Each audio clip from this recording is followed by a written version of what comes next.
recorded now. Beautiful, beautiful. All right. Okay. I'm so sorry for all the trouble.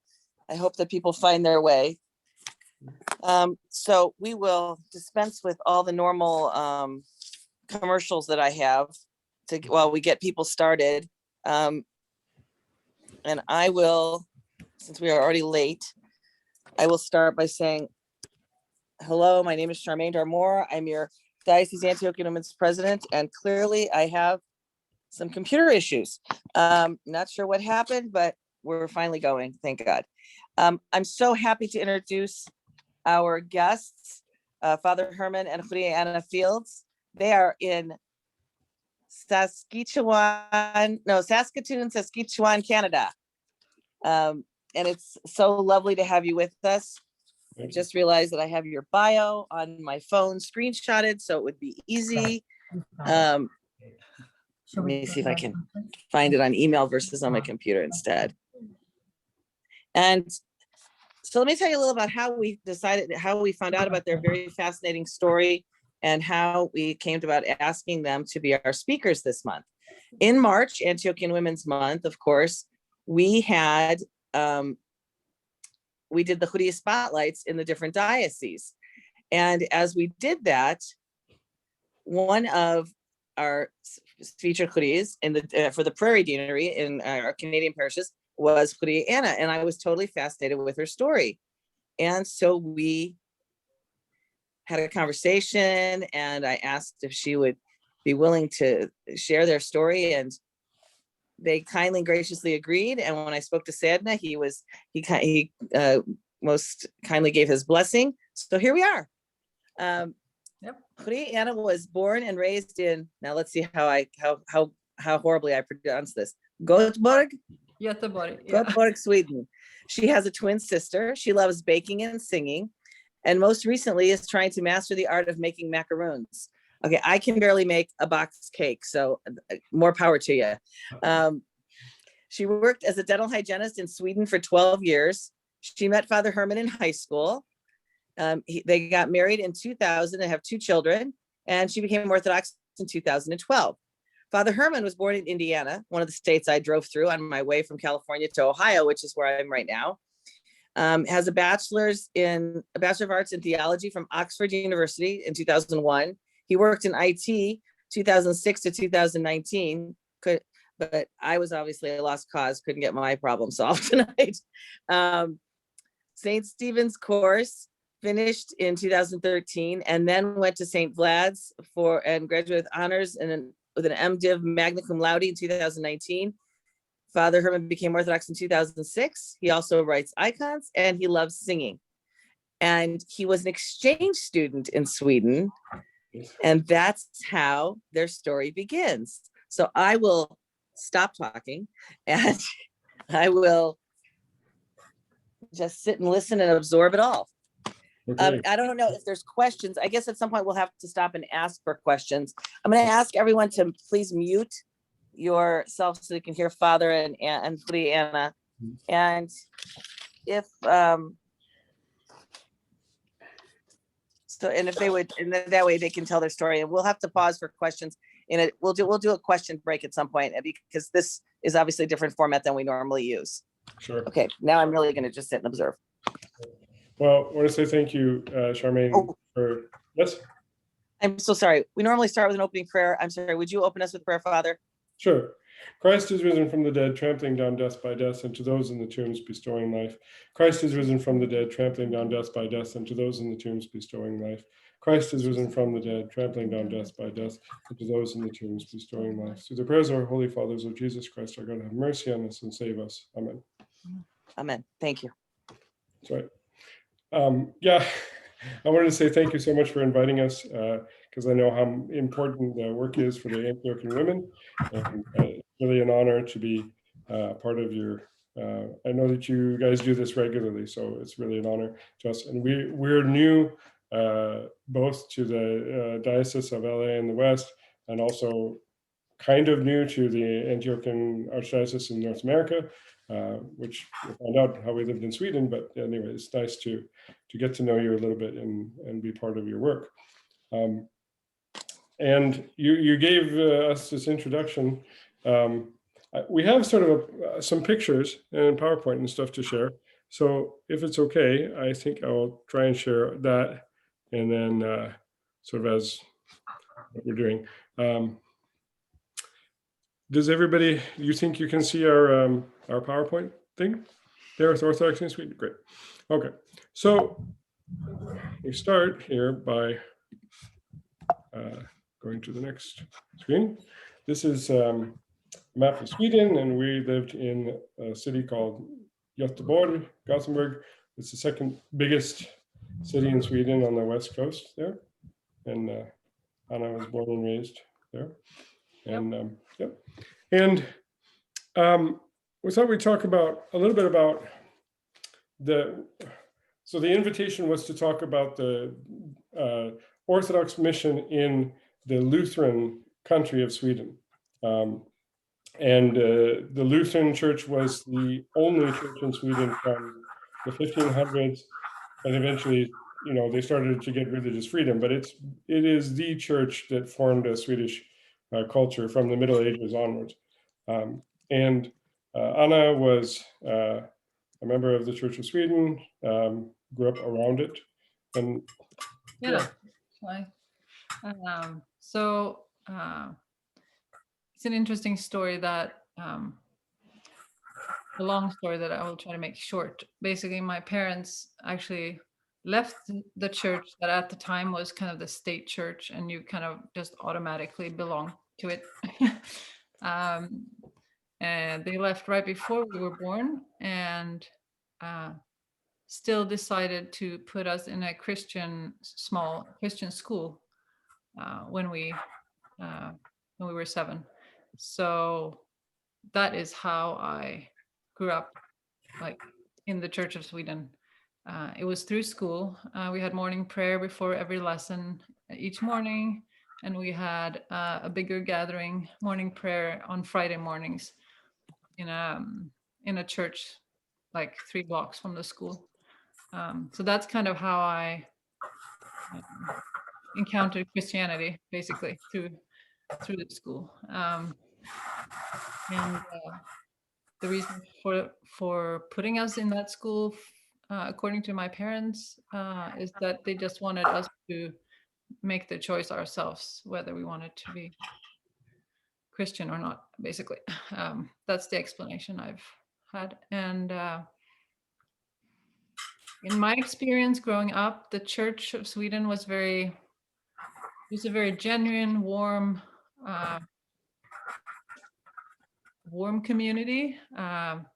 Outreach in the sense that they would have a lot of non-church activities in their locations. So if a child wanted to sing in a choir, it was very much possible that you would actually you would sing in a church choir, whether you were Christian or not, because the organists or the music people in the church would be the ones kind of gathering the children in the community to sing in a choir, or they would have small groups like once or twice a week for toddlers and their parents to come and play and sing. And so outreach in that sense that a lot of things in the community would happen in the church buildings or the buildings belonging to the church, but not necessarily being church services. And the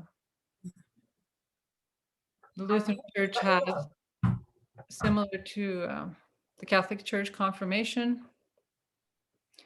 So if you're baptized as an infant, you also confirm your baptism by confirmation. And me and my sister did that.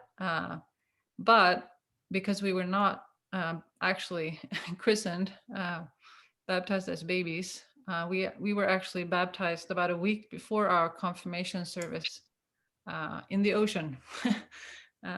So that was a very special moment for me. And it's was a Bible believing church, and you learned a lot about the Bible. We had specifically like Christian religious lessons in our school, obviously, being a Christian school. And yeah, I just remember the Church of Sweden being very sincerely Christian, peaceful, lots of reverence, liturgical services in a sense, not like the Orthodox services, but certain components, you know, vestments and the equivalent of litanies, I guess. And yeah, so I think that was one of the things also with Orthodoxy making me feel a bit more at home, or I think that if I were to go back in time to the Church of Sweden that I encountered when I came there as a teenager, I would say, you know, the heart of truly believing in God and repentance from sins, and that's very much something that I observed then. But not everywhere, but on the whole, the Church of Sweden has evolved quite a lot, I would say, away from that. And so, you know, in sort of in order to kind of demonstrate this, we brought this this picture, and these are three ladies who are bishops in the Church of Sweden. On the left, we have Antiochian, who is the Archbishop of the Church of Sweden, so that's the equivalent like of a metropolitan. And then next to her is Karin Johannesson, who is the Bishop of Uppsala. And on the left, we have Anna Brunn, who is, on the right. what? On the right. Sorry, on the right. I don't know my left hand. On the right, Anna Brunn, and she is, she was the Bishop of Stockholm, and she was the first openly gay bishop in the Church of Sweden. And she kind of made a name for herself by suggesting that one of the churches, in order to be more inclusive, they needed to remove all the crosses and the Christian symbols from the church, and perhaps even put a little arrow in the floor to show you the way to Mecca if you were a Muslim and wanted to pray in the church. So, you know, this isn't all of the Church of Sweden now, but it's very much the leadership and the direction that they're going. It's a different way of viewing tradition, of viewing the Bible, of viewing, you know, the gospel, and how we read the Bible, and so forth. So it's really going in a very different direction.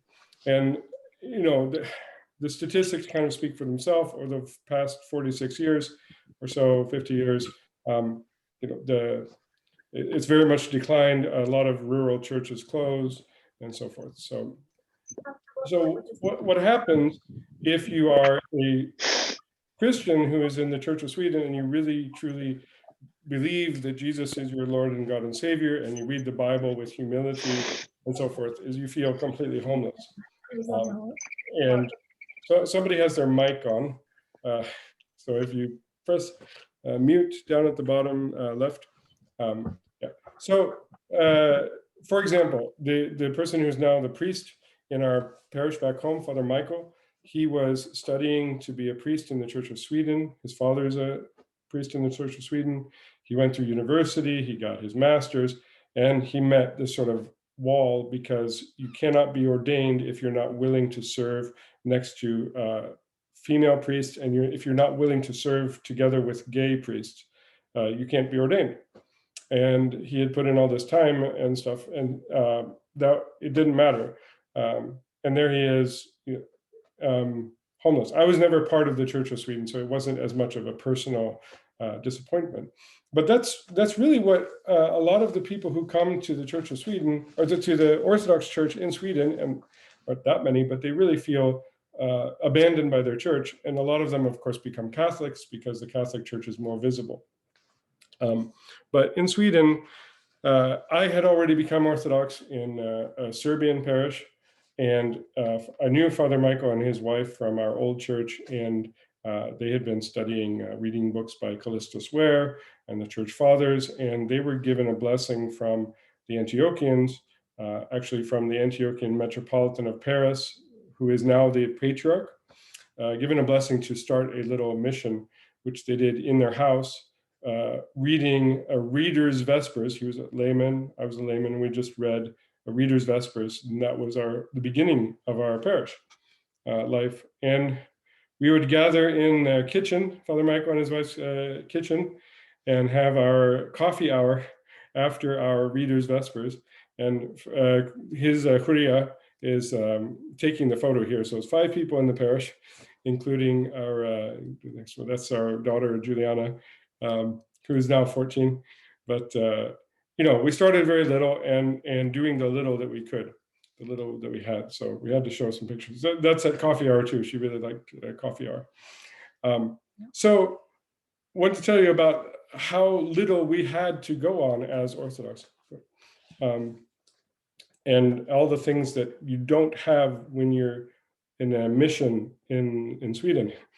For example, a lot of liturgical and books, things that we have here.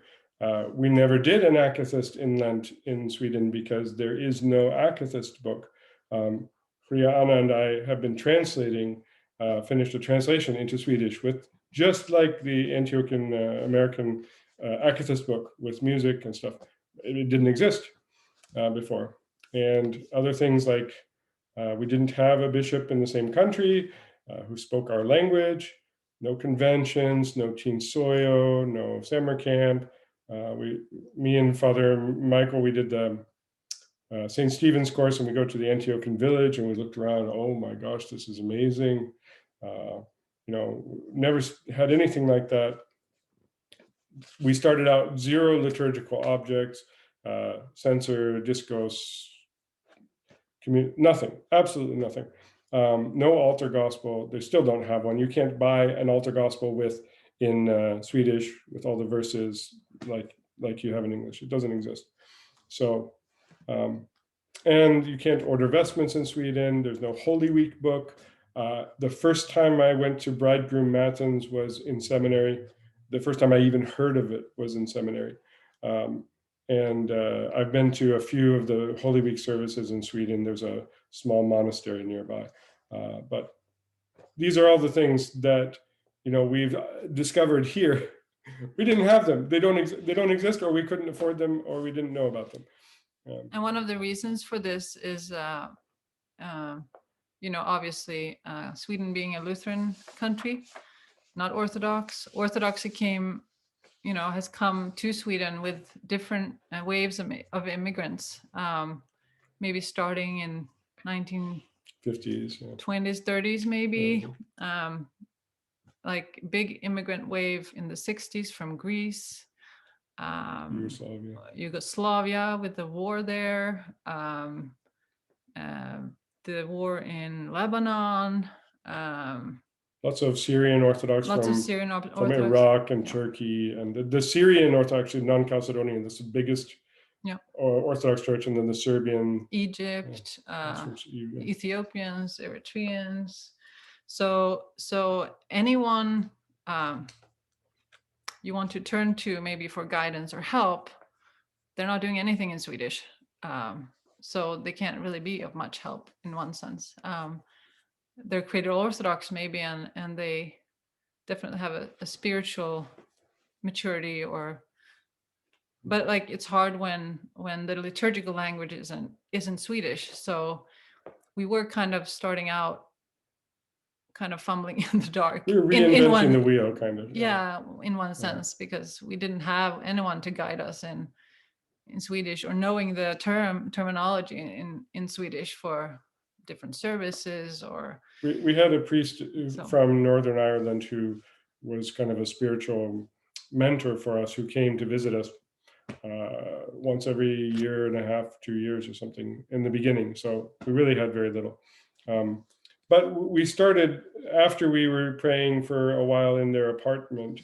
Then we were allowed to borrow a little tiny space in the basement underneath a much larger church in Sweden, because the priest there was very kind and wanted to support us. And they had this little youth space here with an altar. They would have a mass with the youth, and they said, you can come here. So we put up some icons, and we said our readers' Vespers here. And if you go down, if you look closely in the bottom there, it's like an essential oil diffuser. And that's what we used for incense, because we weren't allowed to have a coal or smoke, and we couldn't have been swinging a censer anyway. We didn't have a censer, but we put a little grain of incense there over the candle, and you could smell it a little bit. Yeah. And this was like I don't know how old the church was, but like imagine, it was kind of like catacombs down there. So it was a very special space. Also, we had to like work around this huge solid stone pillar in the middle, which is actually right in front of where Father Mikael is standing right here. That is a huge, it's like 4 feet by 4 feet. So we had to stand over here and over there. But so we couldn't actually stand in the middle of the space. We had to stand on the sides, but it was still the catacomb feeling was very special. I think so. Here are our kids helping,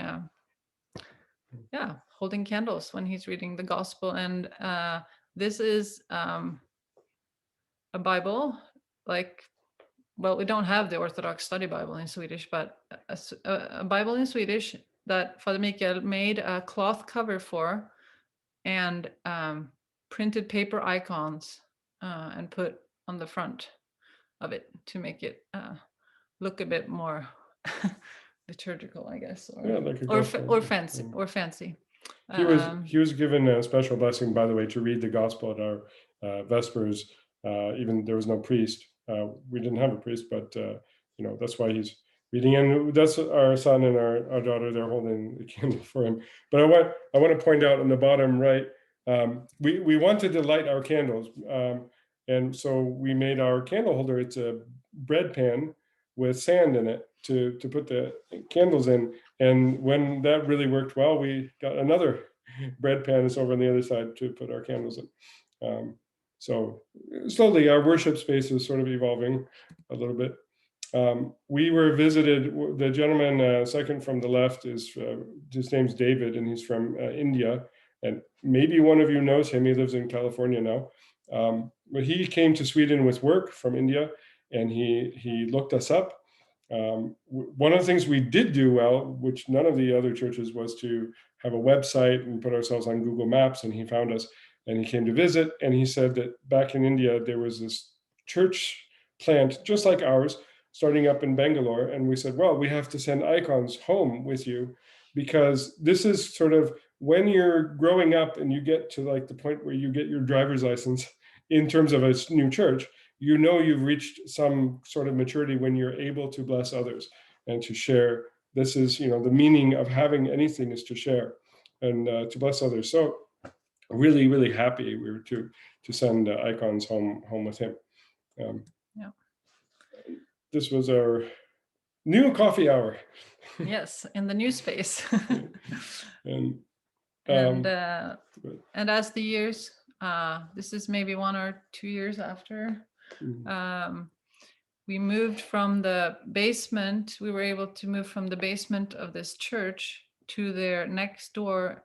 They had a separate building with offices and Sunday school rooms and this kind of banquet hall, but a church hall, a church hall where they would have meals, but they also had kind of an altar space to have services. So we moved all the chairs in the room for every service, and we, as you can see here, we're using normal chairs for the iconostasis, draped with a deep red cloth, and icons just on the chairs. And that was our iconostasis, which we had to,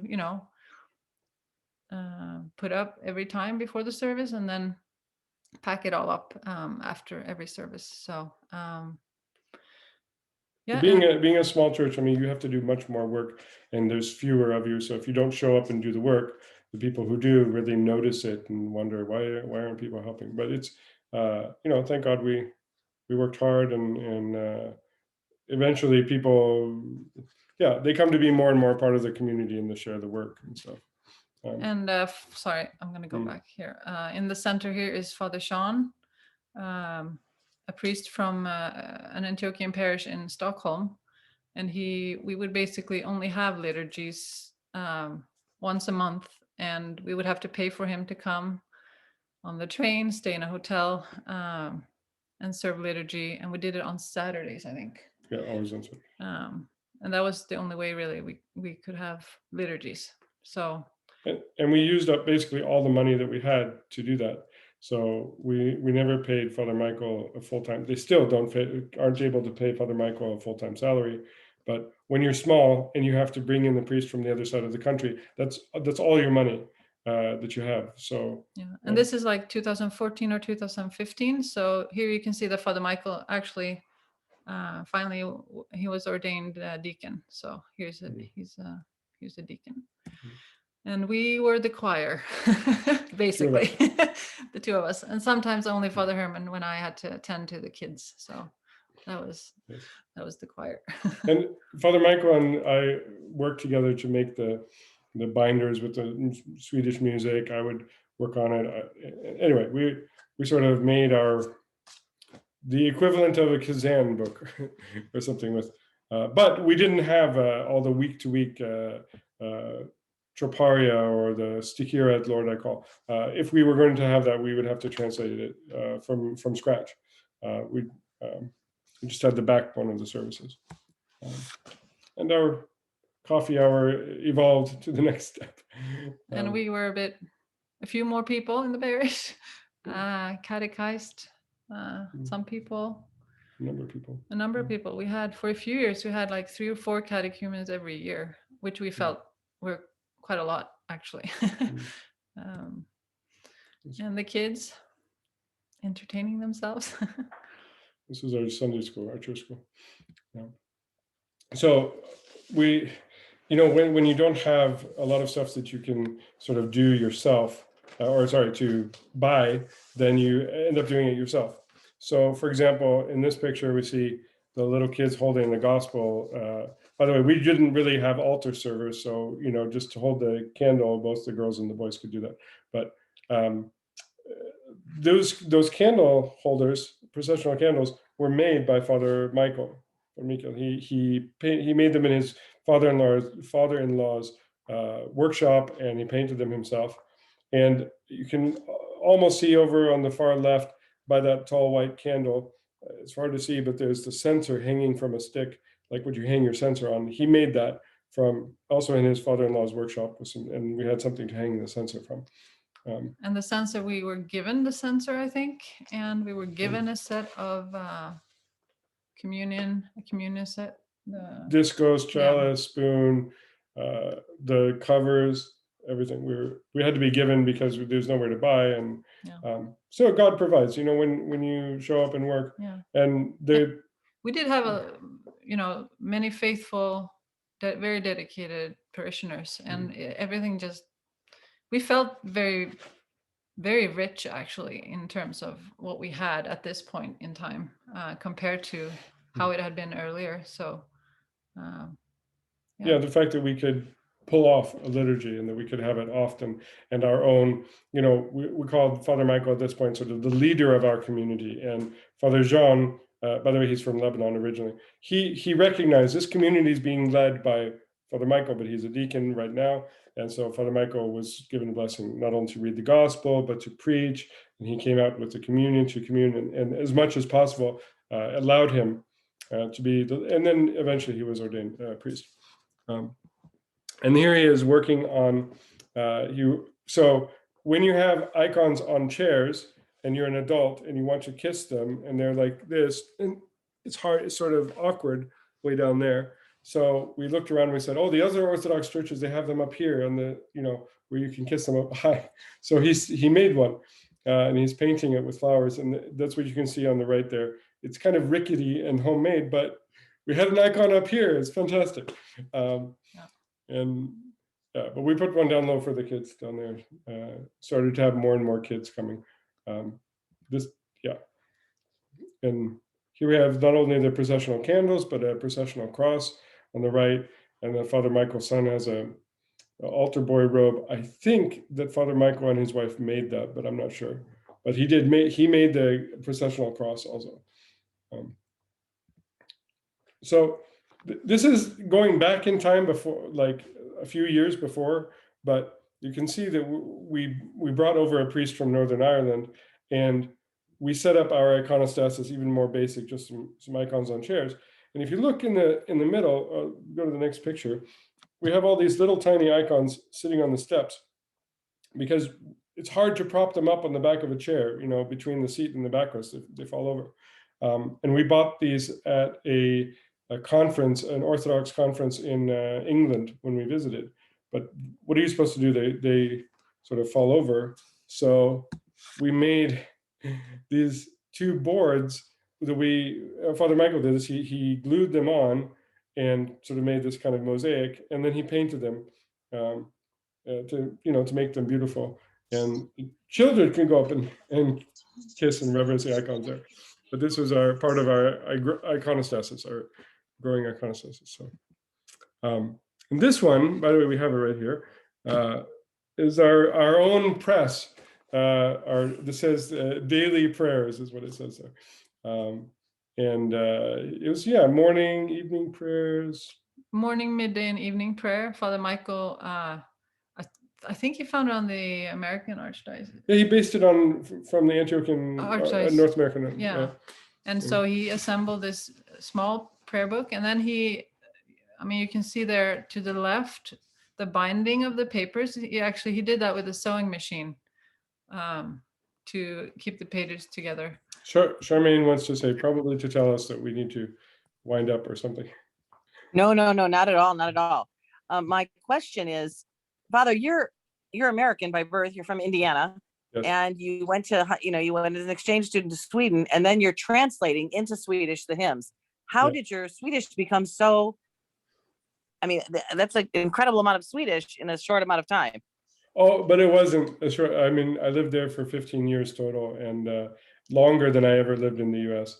And Father Herman wouldn't say this himself, but he came to Sweden the first time when he was 16, so he was fairly young, and he also has just a talent with languages, but he wouldn't say that himself. So I'm going to say it. Yeah. So what I will say is that, and then, I speak very fluently. Yeah. And then you also, you came to Orthodoxy, but not exactly in Sweden. Your exposure was in Alaska. Yeah. So my dad's whole family is from Alaska, and I spent a lot of time there when I was younger. And I was living in Sweden, back in Alaska visiting, and I wandered into St. Herman's Seminary chapel and got to talking to one of the teachers there, and I stayed for Vespers, and from that moment I was hooked. So I came home back to Sweden, where we were already married and living there, and I found an Orthodox church, and I was ready to get chrismated the next day. They said, wait, come for a year, calm down. And Anna wasn't really interested, and it wasn't that big of a deal at that point. She said she respected, this is your journey, fine. But eventually it became our journey, and now she's much more Orthodox than me. So she caught up. So this is a picture of Father Michael going to had a stall at an ecumenical conference that his mother manages. She's the main person for. It's a pan sort of Christian conference in Sweden, and she's fine. Come, bring a table or set up a table with your Orthodox stuff, and tell. And they even invited him to give a lecture on the Orthodox Church. And so there, what you can see there is he made the little sign himself, and then that was our collection basket, and a few issues of Road to Emmaus magazine, Orthodox magazine, there on the table, and selling the prayer books, these. and from that lecture, he got a number of people interested, and two of our very, very good friends, Thomas and Anne-Marie, they became Orthodox from that. And Thomas sadly died about a year ago. Back in September. Yeah, but they became to the church because of this mission work, and this was our first adult baptism, which we borrowed a Romanian church, and I was involved in a I don't know if you call it a lobby group, but home birth. home birth. Anyway, that's another story. We were able to borrow this birthing pool. That was what we found at the time would be the best solution to be able to baptize. So it was a new birth Yep. in the home birthing pool. Yep. And we had, so I'm in the middle there with 2 other people being chrismated. So this is 2012. We could borrow this from time to time. There's Romanian church, beautiful icons, but it cost money and we couldn't do it very often. And so for these baptisms and things, usually, Sundays, the parish would be there. So when we borrowed a church, it would usually be on Saturdays or maybe Sunday afternoons. Here's some other catechumens from our parish. By the way, they became Orthodox because they were taking an icon painting course from Anna's godmother, the one who also taught me to paint icons. So all 3 of them avid icon painters and eventually became Orthodox. And here in a different space, in a different church. We were for another adult baptism. The priest, by the way, is standing right over to the left and left. And he gave a special blessing. This is very unusual, but for Father Michael to actually to hold her head and to baptize her. But he's not doing this in an uncanonical way. He was just given a special blessing because, again, he was very much the leader of our community. And even though he's only a deacon at this point. At that time. And there are another 2 catechumens and a different priest that we would have come every other week, was it? Every 3rd week or something like that? Every other week. So this Father Dimitrios here was a Syrian refugee, come during the civil Syrian war. We got a number of Syrian refugees and got to know them. And he came and he only spoke German because he had lived in Germany or Austria for a while, and Arabic. He didn't speak English, he didn't speak Swedish. And so we would sit with Google Translate and more or less communicate. And he was very kind, come to do the liturgy. And Father Michael, when a deacon is there, most of the stuff is being said by the deacon anyway. And we had this cooperation. But that was one difficulty that obviously we had was, if you think about all these priests from Lebanon, Father Dimitrios from Syria, confession was a really difficult part for us because we didn't have anyone to be able to confess in Swedish who would understand Swedish well enough to do a confession. So that was, I think, a sadness for a lot of people in our parish, not being able to go to confession as often as they would have liked to, maybe. Not being able to go to communion that often. So, yeah. We were talking before about all the things we did not have, but the things that we did have, what made it work was, if you went to a catechism class in one of our Orthodox parishes anywhere, in LA or New York, I think you would hear them saying basically exactly the same things we were saying. And we got our books from the St. Stephen's course. We ordered some. We were reading Schmemann, Hopko, listening to things on Ancient Faith Radio. I learned how to chant Byzantine chant from Ancient Faith Radio. Dr. Stephen Curry, maybe on the West Coast, you know him. Give him my greetings and God blessings. And he taught me Byzantine chant. And we have, this is my copy of Father Alexander Schmemann's book For the Life of the World, but in Swedish. And I read this when I was a catechumen, and it changed my life, and see lots of underlining everywhere. But so we had these things, and we had, the teachings of the faith, the truth, and the lives of saints, and the Bible, but in the way that the Orthodox read it, because we had access to these things, a lot of them in English, but and we catechized people, and really the fundamental things to bring someone into the Orthodox Church is the teachings, the Orthodoxy, and a heart that wants to go to the liturgies and wants to worship as best you can. And you really see if people really want to worship, if they're willing to show up every week to Reader's Vespers with basically a choir that is a few people there, and instead of, if you do it yourself, you also develop a greater love for it, even if what you're doing is, a tiny bit of the greater liturgical, possibilities and what's on offer in the whole Orthodox Church. So that's what we did have, and that's I think when God sent us people, they were able to really see the Orthodox faith, even though it was not. If you go to a large church in North America, it looks a lot different in the.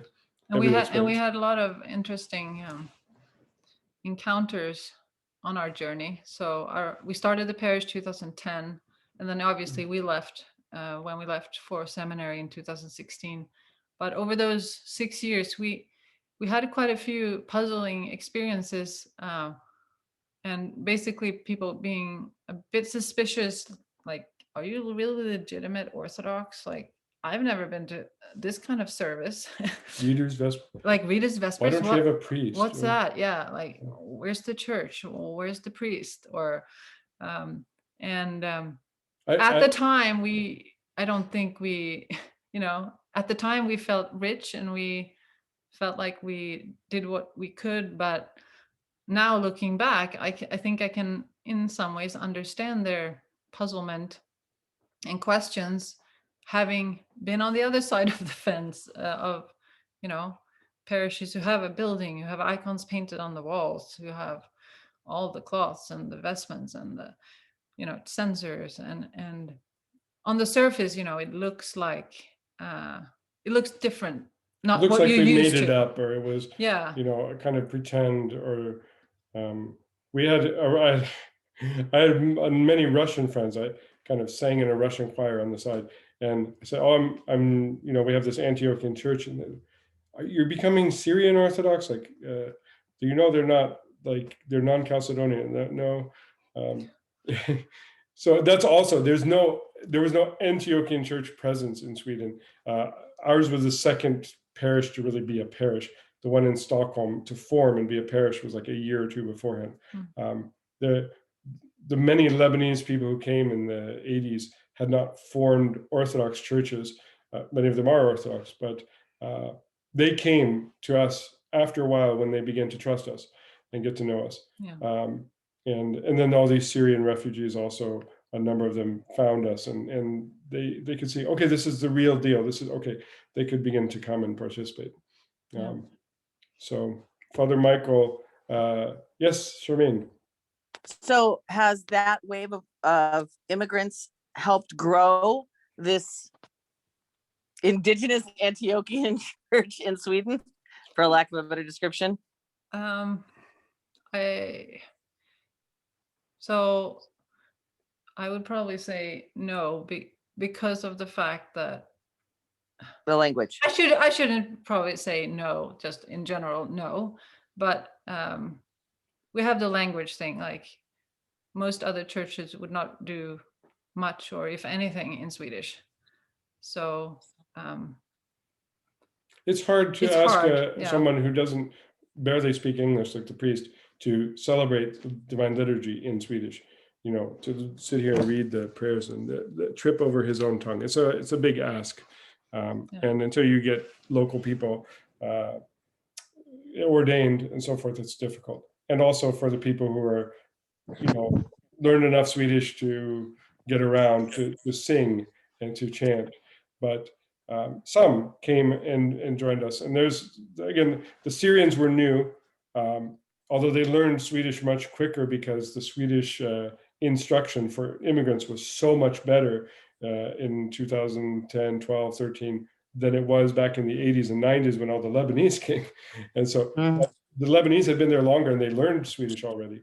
And younger people were already born in Sweden. So some came, and some, the other Antiochian parishes, and none of them use Swedish at all, except two other Swedish-speaking parishes changed jurisdictions to the Antiochian. So now there's a bigger Antiochian mix. But this is a picture of our Father Michael together with the Patriarch. We are legit. We are actually Orthodox. So Did the patriarch come to Sweden? no, Father Michael went to Balamand. So this is a Balamand. He went and visited them. They were very hospitable, took care of him, but they were very puzzled. Like, you're a deacon, but you don't know how to do orthros. Like, when you show up and you're a young clergy, they like to sort of haze you a little bit. So that, he got off the plane at midnight and they drove all the way from Beirut to Balamand a few hours, and he got a few hours sleep. And in the morning, yeah, it's orthros, you're on. He had never been to orthros in his life. I never went to orthros once until I was in seminary. We didn't have orthros. When Juliana told me that, I was just blown away that you came, you left, you moved back to the United States, your wife and your children came, you were going to seminary, and you're going to seminary presumably to, follow the path to ordination, and had never been to orthros. It just blew my mind. It was hard for me to fathom. So seminary is good with that, because you go to services every day, so you learn pretty quickly. And every week we would be sent to the, first year, my parish assignment was the cathedral in Brooklyn, and there's only 10 people or 15 who come to orthros anyway, and half of them are standing at the chanter stand. And you're a seminarian, you stand at the chanter stand, you sing. So I got to know orthros very well. You made up for lost time. No, it was great. How many Swedish-speaking parishes, house churches, groups, mission groups, whatever the right term is, how many are there now, roughly? Well, I can think of one that's still in the Serbian diocese. There's a small monastery with 3 monks who are Swedish-speaking. They're in the Serbian diocese. There's 3 Swedish-speaking churches in the Antiochian archdiocese or diocese there, and that's about it. There's one family that has a chapel on their farm. They belong to the Russian diocese. They don't have a priest, but the Russian priest comes to them and they say prayers on Sundays in Swedish. It's very, very small. And a lot of Swedes who become Orthodox, they have a spouse who's Serbian, and they go with them to the Serbian church and become Orthodox. There's these people here and there. So it's still very much a grassroots growing effort. Absolutely. Oh, definitely. Yeah. No. It's from person to person. And it needs our support. And I've put in the chat a link. So I'll let you talk about the link I put in the chat. Yeah. So on the website for Holy Resurrection, by the way, he's holding an icon of the resurrection in this picture.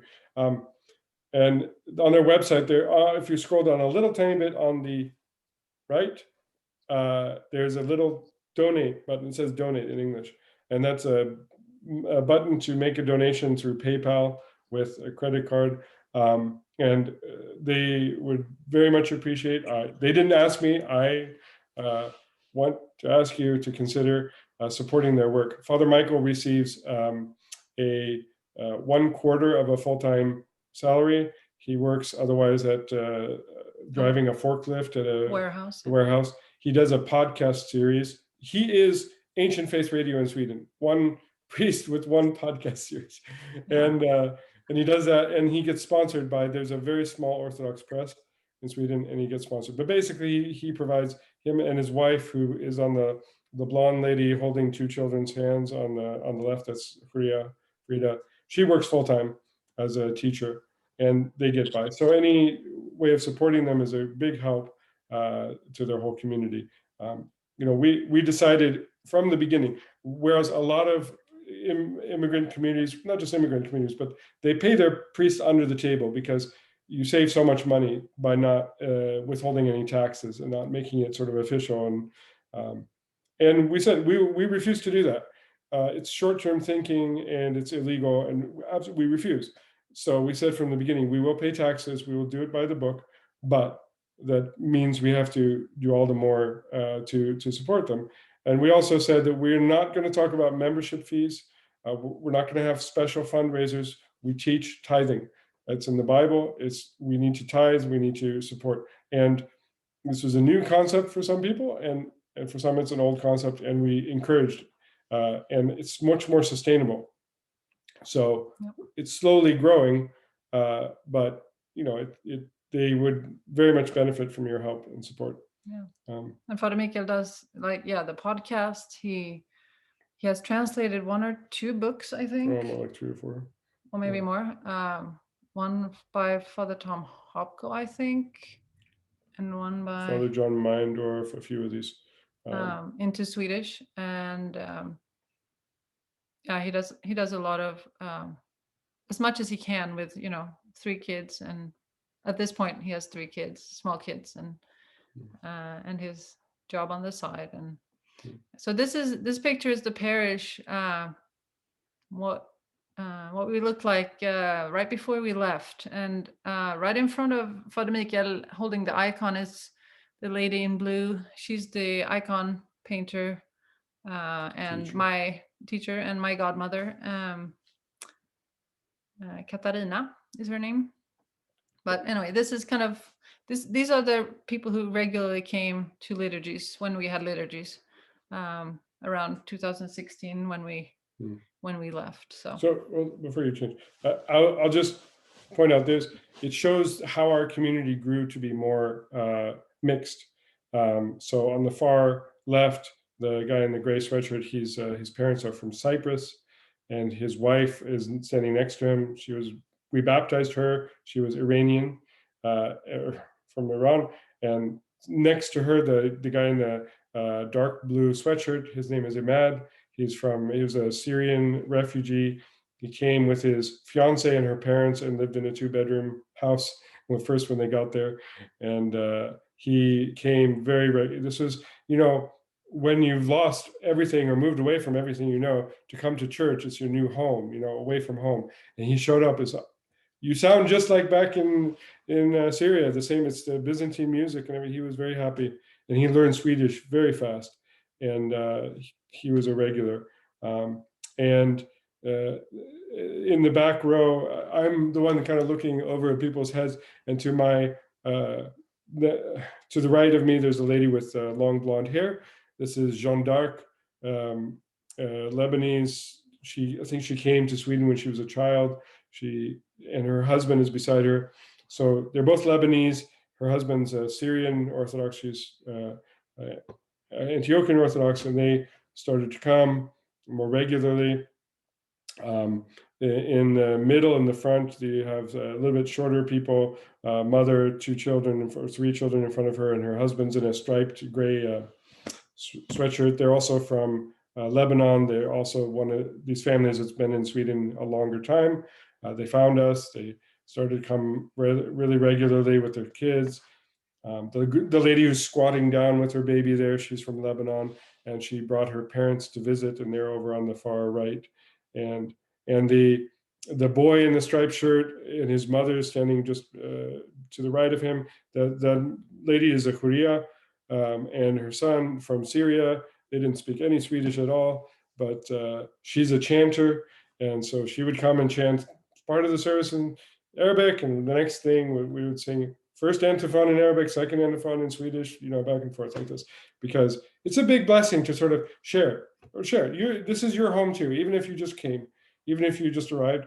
Yeah. And it's so meaningful for them to have a home when you're home, not homeless. They weren't on the street homeless, but they're away from their home. Yeah. So we started doing the Gospel, the Epistle, Our Father, and the Creed in two languages, both Arabic and Swedish.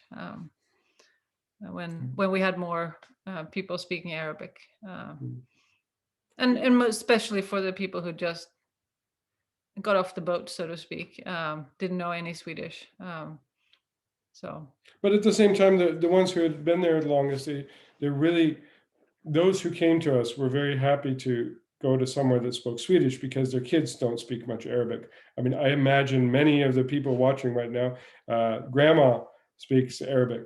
Do your kids speak Arabic? Nah, they know what hummus is, and like And these kids, well, they heard some Arabic in the home, but they want their kids to find out about the Orthodox faith. And they were taking them, maybe not that family, but the others, taking them to the Swedish church. At least it was Christian. They spoke a language the kids could understand. But now they found us, and their kids could go to a real Orthodox church. And so they said, yeah, okay, you're making a concession to speak a little bit of Arabic, but we're bringing them here to be taught in a language they understand. So they were, we had that mutual benefit to each other.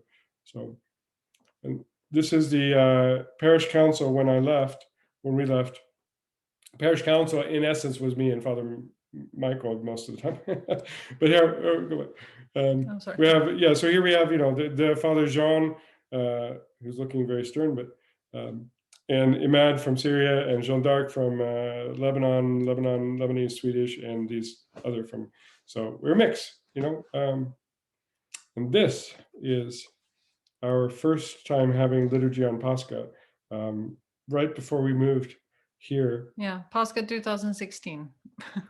So we never had a liturgy on Pascha until this, with Father Demetrios, who lived 45 minutes away. We brought him, and we were able to borrow this place on a Sunday, which was unusual. And we had. And I think it was because of the Western Pascha being a different week. So that I think that's why we could. Yeah. Yeah. So I mean, it was special for us. It wasn't in the middle of the night. It was Sunday morning, but it was Pascha. It was really nice. Yeah. So and I have to point out the candle stand to the far left there, black candle stand. This was a side table from a thrift shop that Father Michael got, and he drilled small holes in it to put the candles. And the cross on the altar was a yellow cross. He made that and painted it, and he took a print icon of the crucifixion and cut out the body of Christ and pasted it on there. And the candle holders on the altar was from a thrift store. The tablecloth on the altar, which is just a normal table that they eat on, is the tablecloth is from a thrift store from one of there. I found in a secondhand store way out in the country. I found a little plate. It's really like an altar, some sort of a collection basket, a wooden collection basket about this big, but we used it for the prosphora. And it actually said on the outside in Swedish, give us this day our daily bread. It wasn't originally for bread, it was for the offering, the collection, but we used it for our prosphora, and it said in Swedish. So we made do. This was a lot of what we had, was sort of making do. So that when a few months back we had Christine Rogers speak from Alaska. She's gone on several mission trips to Kenya, and she talked about one of the trips teaching the women there, the clergy wives there, how to make prosphora. And that's, these are things that we don't think about here. That somebody has to learn to do that. They have no idea what memorial wheat is. They don't, these things have to be taught, and it's just amazing. Or the question is, do they even have wheat? Can they even? Well, I guess that too. Yes. Or can they even afford buying wheat? Like maybe it's corn flour mostly. Like, yeah, these are adaptations. And wow, Father Michael sounds like quite the creative, handy person who can. Oh, he is, for sure. Kind of guy. Yeah. We had. I ran the books. I paid out the salary and stuff like that, and we worked together. We had a great. We joked and called me the economos. They took care of the economics, the money part, and he's very industrious and completely dedicated to what he does. As far as prosphora went, I taught myself to bake prosphora from YouTube. If you learn baking prosphora, look that up on YouTube, baking prosphora, and one of the first ones that comes up is the guy that taught me. And I made always the prosphora, usually the night before the liturgy. We didn't have a seal for the prosphora until we did, but we were given one, and we could actually make our prosphora. So so that's the story of our journey in Sweden, and I know And now you're in Canada. we are, and we love it here. Yes. It's our new home. So it's so a lot of things are very similar. You know, the cold, and it's a smaller city than New York, which is where the St. Vlad's is, and we're very happy here. So yeah. Now, what do you see as the future in Sweden? Do you think that continue to grow, or is it going to stay the same roughly, or absorbed into one of the other churches, one of the other jurisdictions? Oh, that's impossible to say. I think it will. I hope it will keep growing. I think they Absolutely. have the ability to do it. We Every know a lot of the people Mm. in the parishes that now join the Antiochian diocese. So I think Yeah, so this was on the East Coast. There was the way that they did it was they called it one parish, but they had at least three, cities, a group in this city, a group. They called it one parish, but and they're pretty. I would be surprised if they're less than 100 people, which is big in Sweden. And they they were part of the Serbian diocese, and really they were the only Swedish one, and they felt kind of put aside, and they got a blessing to come to the Antiochians, and now pretty much almost all the Swedish-speaking Orthodox are in the Antiochian diocese there. There is absolutely a future because Father Michael is receiving around 2 to 3 catechumens every year. And right after we moved to Sweden, well, right after he was ordained priest, he like baptized, I think, 3 of them in the lake near his house, and they grow. And on a normal Sunday now, he'll have 30 people. Except for COVID, they can only have 8 people in the church at once right now. But it's growing, and it will. And the number of Christians who don't have anywhere else to go is only growing. And they're so hungry for something substantial and real and beautiful. And it's just a matter of them finding it, So And more absolutely. traditional. Yes, and the other churches, they become more and more aware that they also have to begin to embrace the local language, or they'll lose their children. This is the one special thing about the Antiochian Church here in North America is that Metropolitan Philip of blessed memory, he understood. It's not that there's anything bad about Arabic, but speak the local language, become available to people, to your children. And he embraced the EOC, which our parish here was an EOC parish. And that is the future. That's why one of the many, many reasons, but a big reason why the Antiochian Archdiocese in North America is so vibrant. You don't have to whitewash everything, and that we take away cultural heritage and stuff, but that we're speaking to America, and the other churches are, also doing it. So in Sweden, they're about 100 years behind in terms of that maturity of thought, but the other churches are slowly beginning to think the same way. And so there absolutely is a future, and it's not just the Swedish converts, but as a Swedish convert, you have a unique opportunity because you can speak to the children in a way that the parents can't even do. I spent a lot of time around Russians in Sweden. Very good friends. Both my kids' godmothers are. One is Ukrainian, the other one is from Belarus, in the Russian Orthodox Church. But they don't know how to say Theotokos in Swedish. They don't know how to talk about the sacraments. They don't know what confession is called in Swedish, and they want to teach their kids icons, confession, chrismation, all these things, the feast. What is Annunciation in Swedish? They need help to teach it to their kids. They have to, and it was funny. After I had been Orthodox 3 or 4 years, I was with this Russian choir, and we were going to sing on Christmas Eve. So it's Nativity, and one of the Russian ladies, so kind and genuine, she said, "Now, you know what this is tonight? This is like when Jesus was born. That's what we're doing. You understand?" Like, like born and raised Christian. I didn't know what Christmas was, but at the end, it kind of becomes the other way, because they said, no, how do you say this in Swedish? Um, and we have a mutual exchange of learning.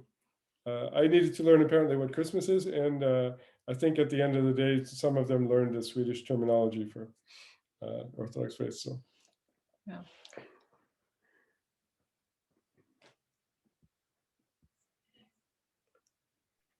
Do we have any questions other than my questions I keep asking? Does anyone have any questions? You can put it in the chat, or you can just unmute yourself and dive in.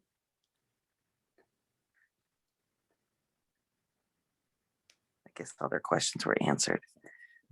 Well, I'm fascinated. I'm totally fascinated by the journey. I'm fascinated. I'm fascinated by Orthodoxy in places that I don't think about Orthodoxy being. I've recently happened upon an Instagram page for Orthodoxy in Jamaica, nice. Which is fascinating to me. And interestingly enough, it's Russian based in Jamaica. I had no idea until my niece married a wonderful guy who's from Jamaica, but he's of Jamaican and Chinese heritage, that Jamaica was such a diverse place. I had no idea. And I sent him the thing about the Orthodox movement in Jamaica. So I'm absolutely fascinated by the especially as someone born into the faith. I don't want to say that I take it for granted. I don't take my faith for granted, but I probably take for granted just, I'm going to church Sunday and we have everything. I don't have to think about, will the church have holy bread this week? Will they, do they have wheat? Or, any of these things, or the books, any of the books, the Liturgicon, or do they know the hymn for today? Maybe that part I take for granted. I don't take for granted my church and my faith, but I expect it to all be in place and ready to go. Yeah. So I am absolutely, I'm in complete awe and respect of the people who make these journeys like yourselves and grow the church on such a global scale. And somebody says something in the chat, so let me see. I'll stop. Ramona Blansky says, "God bless you, Father Herman and Kh Anna, on your ministry." And I agree. Thank you as well. And a shout and out. Ramona will echo. Ramona and I are good friends, and Ramona will echo what you said. Ramona is born and raised in Lebanon. Her husband, Mr. Blansky, is from. Okay, Ramona, let me get this right. I think it's Minnesota. So he's not from Lebanon, and they have two wonderful daughters. And it's important for her children. It was always important for her. She wants her children to know the Lebanese heritage, but she also wants them to know the church. And they speak English, and she wants them to know the church. And she's, they've worked, she and her husband have worked hard to raise them in the church. And she's in Southern California. She could easily go somewhere and not have, have them not hear it in English, but they won't, as you were talking about, they won't absorb it as the same. Yeah. Now I love hearing that. I grew up in a an ethnic parish, and I have the historical, having had both of it. So I don't want to get rid of it by any means. Like, it's exactly what you said. You want to absorb the culture, but you want to have people learn in the native language, just like the people in Sweden, for them to learn in Swedish and be able to get their confessions in Swedish and etc. We had in the beginning of our parish starting, obviously, first our daughter was the only child in the parish, and then our son was born, and then Father Mikael had their first baby. And I mean, Sunday school, we didn't have Sunday school until 2014, maybe 15, some kind of, so which was not only a bad thing, but the Sunday school was just taking them to church and having them in the whole service the whole time, because that was their Sunday school, like being part of the services and help holding candles and help them participate in the service. We visited my mom in 2014, I think, or 2015, and my mom's not Orthodox, and she liked to teach us some Bible verses when I was young and so forth, and she's been very very polite and supportive about Orthodoxy, but the Bible is so important. So we're sitting there singing songs with the kids who were 4 and 7 or something, and we got to singing. Oh, let's sing something in Swedish. And we started singing, and it's from Vespers, "Set, O Lord, a watch before my mouth," and then all the verses afterwards, or Lord, I have called unto you, unto thee, and then "Set, O Lord, a watch before my mouth, and a guarding door about my lips," and all the way until the Stihira start. Well, we sang all those verses together every Vespers, the readers' Vespers, and our kids knew it by heart. They could sing, da da da da da in Swedish, and it's long. This is like 3 psalms, and my mom said, "Wow, these kids they learned a lot of Bible by singing these Orthodox songs." So it is. Well, luckily, it's a very wisely that we don't have church school during the liturgy. But so even if you don't have the church school, they're getting something very much. And I think that we had Swedish. We wanted Swedish, and even when our brothers and sisters, Lebanese and Syrians, came and wanted to do some Arabic, we had some resentment in the parishes. But we've done all the work. We're the ones who bought the icons. We're the ones who rented the place and so forth. And you want to come here, and then we have to hear everything in Arabic.